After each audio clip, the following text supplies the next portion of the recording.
I've always considered myself an artist who uses photography, an artist who uses a camera. I'm pretty sure that's because I walked out of my photo class in art school, and I feel like because I never had a formal education, I'm always reluctant to call myself a photographer.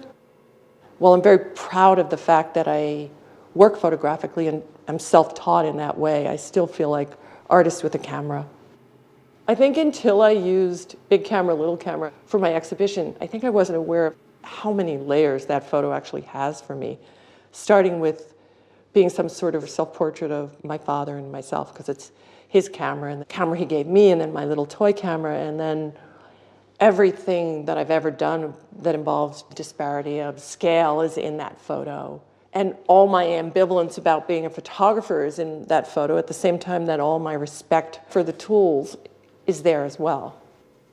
Identity and American identity was such an important part of the way I grew up, because the identity I grew up with was so contrived and created to plant my family firmly in the center of the United States, their new country.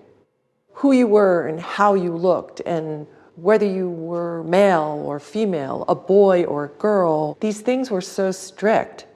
So, of course, as I grew up and I moved away from home, and the idea that a boy and a girl wouldn't be together, but a boy and a boy would be together, and I imagined a girl doll and a girl doll together, identities started becoming more fluid. And of course, we live in a time now when the aspirations are to have gender be more fluid.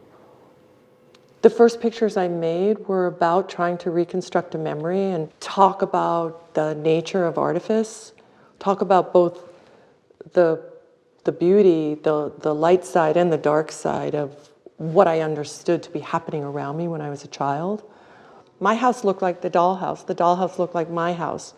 My kitchen looked like the Kitchen in Life magazine, or did the Kitchen in Life magazine look like my kitchen? I started collecting all of this furniture and making these spaces.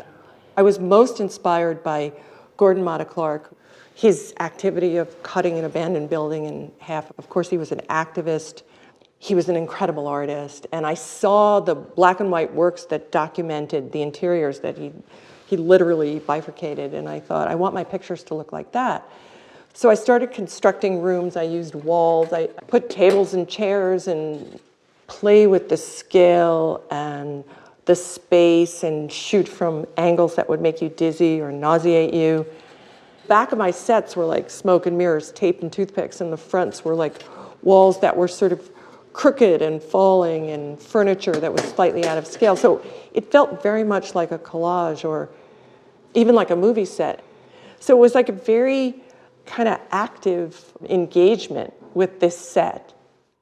I always had a sense when I was shooting my still photographs that I was a pretend film director, so I would jump all around with a camera and do things that made it feel like my characters were animated, though they were very still, they were inanimate objects. But I wanted, through my camera work, to make it feel like they had a life outside the photograph.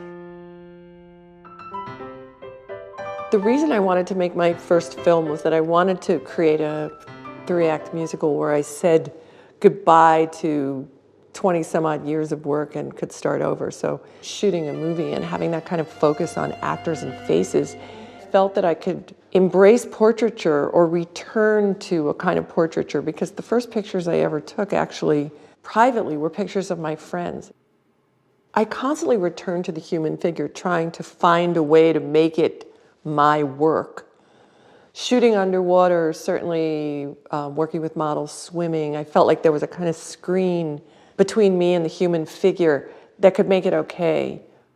Portraiture is really something I never believed that I could do. But somehow, with the idea that I could interrupt the character in some way, paint on eyes. In the case of Cyrus Grace, paint an entire suit over a naked body. Somehow I found a way to get to portraiture and kind of make it my own.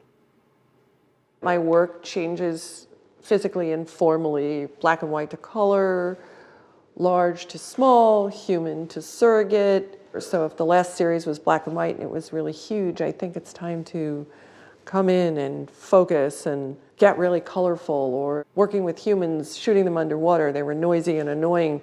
It's time to get back to a doll, drop one single doll into a pool, shoot it in black and white. So I think a lot of the moves that I make are about keeping myself interested in my own work, because sometimes I think I'm really like a dog with a bone, that my subject has literally been the same from the first day in 1976 that I picked up a camera and shot a little sink in front of a piece of ivy wallpaper. I'm still shooting the same thing. Somehow it's a figure in interior space, and if the interior space is actually outside, I'm talking about the interior space of my mind.